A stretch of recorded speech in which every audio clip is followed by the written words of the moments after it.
333-684-1, State of Nevada versus Michael Lee McDonald. Good morning, Your Honor. Craig Mueller, Ms. McDonald. Good morning. Good morning. Good morning, Your Honor. Karen Mishler and J.P. Raman on behalf of the state. All right. Your Honor, before we proceed, the political pressure group has its camera here in the courtroom again.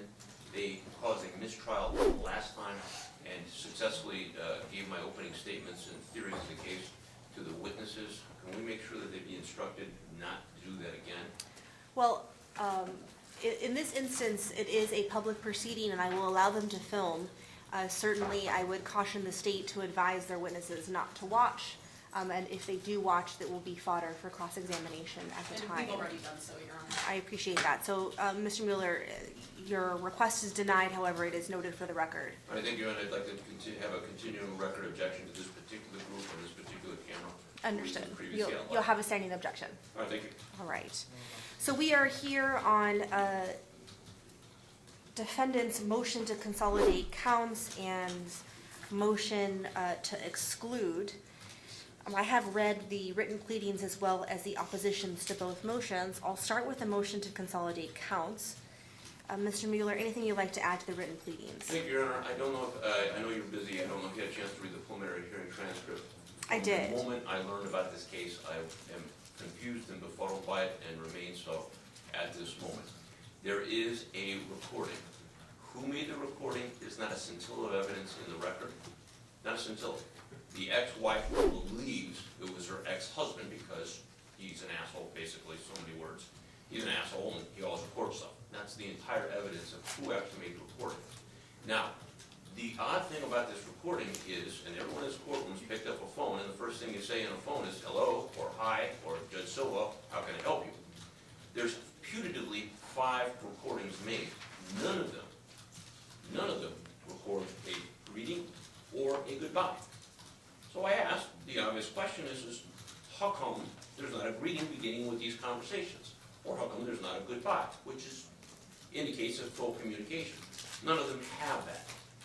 Then you sit down, and when it's tedious, and I don't expect the court to have done it, when you sit down and listen to this whole thing, it is very clear that it is one conversation.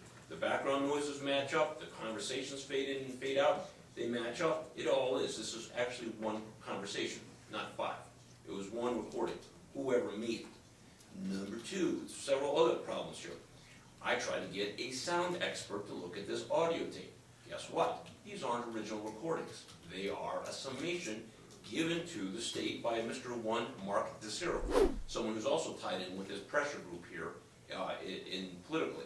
So now I don't even have the original recordings to determine how they were edited.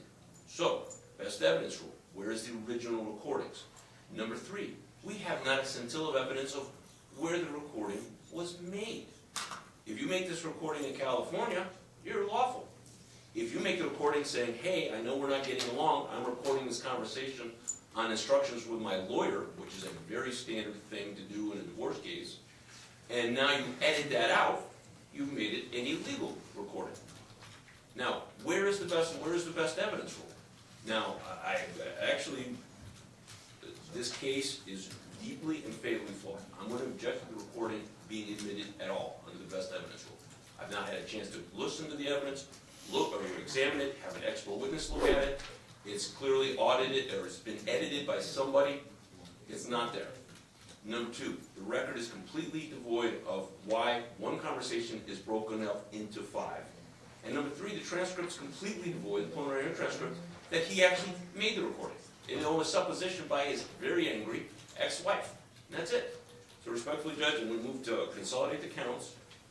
Because, and if you want to take just a few minutes, you can listen to them. They fade in and fade out. The background noise is perfect. The conversation is subject. They all flow from one conversation. And I'm going to move that they be consolidated. I'm going to move to exclude the transcripts that I've been given, the tape that I've been given. It is impervious to review or analytics by an audio expert. Unfortunately, also Mr. DeCiro, the person who is putatively the source of these recordings, is a former disc jockey. Well, this is not only auditing tapes. I would have a hard time doing it. I guess with a book I could figure out in a few hours. This is what he did every day. So we have potential for mischief, no chain of custody, no authentication, an unusual background, and circumstances that all but imply something nefarious is being done here. And when you listen to all 5 of these conversations, you won't hear the word, oh, hi, or oh, it's you again, or hey, goodbye, or go to hell. It's a divorce conversation. They're not happy with each other. You know, they would be, all right, you go to hell, I'll see you in court. Click. Something that logically wraps up a conversation. None of that's in here. So respectfully, Judge, I honestly believe that you should consolidate the counts into one. Number 2, you should exclude the audio tape that I've been given, citing the best evidence rule. Okay. All right, for the record, Mr. Mueller, thank you. You actually addressed both motions. So let the state know what I want to hear about. Mr. Mueller, based on my recollection of the evidence that was presented and some of the issues that came up during the last trial, the chain of custody, or at least the evidence of the chain of custody, would be that Mr. McDonald is the one who provided the recordings to Mr. DeCiro. So if there's a question regarding who has the best evidence, arguably it would be your client, and I'm confident you're not going to provide copies of recordings of the calls. Am I correct in that assumption? I've got the entire body of evidence in this case is what the state has given. All right. So I'm going to deny the motion to exclude based on the best evidence rule, but I do want the state to respond to the arguments regarding the fact that it appears to be one continuous conversation that's divided up into multiple parts. Certainly, Your Honor. And essentially, Your Honor, defense counsel is mistaking his opinion for fact. That's his characterization of the evidence. He claims that these are all part of one phone call.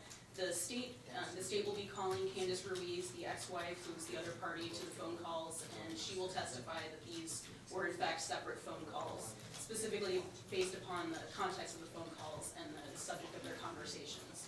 And there are various things that indicate they are separate phone calls. At one point, they discuss the fact that their daughter needs to be allergy tested, and in one of the later recordings, she indicates that the daughter has already been allergy tested, and now they have a diagnosis and they know what she's allergic to. That's just one example. There are a number of things. They discuss the divorce decree needing to be signed, and then in another recording, she refers to the decree as already having been signed. There are a number of indications that these are in fact separate phone calls, and our witness will testify to that.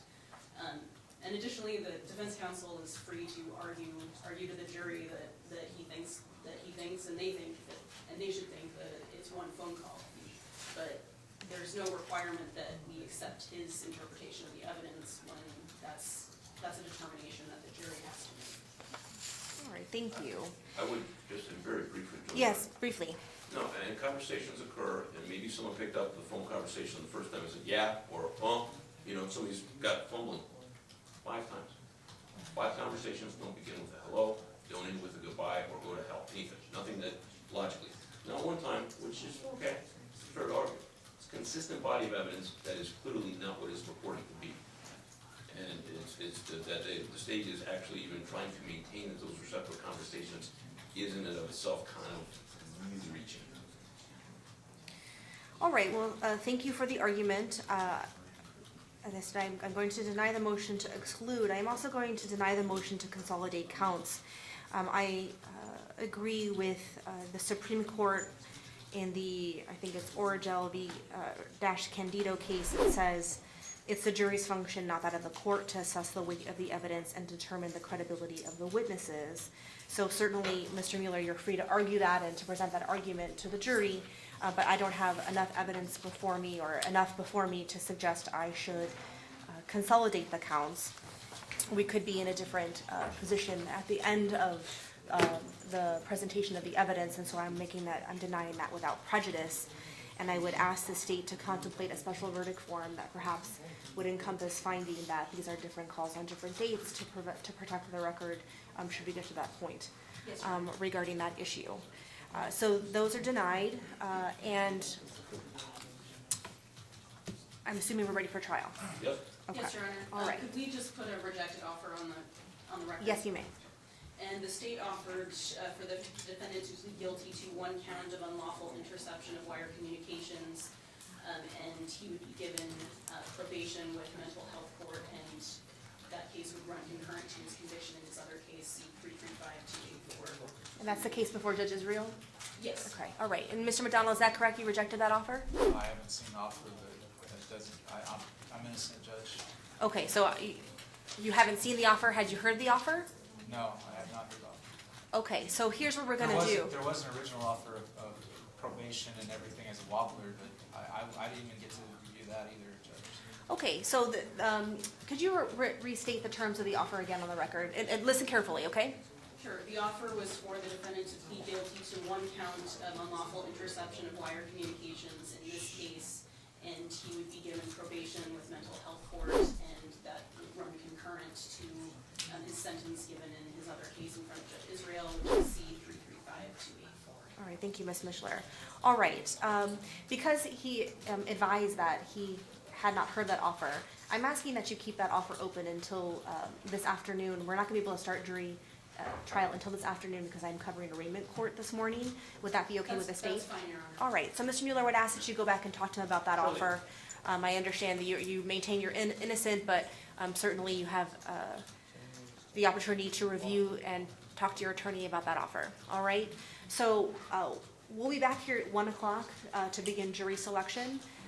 Because I am covering arraignment court, we can't start until this afternoon, which is my normal style, as you all know. But we'll see you and you at 1 o'clock. All right, Thank you. thank you. Thank you, Your Honor.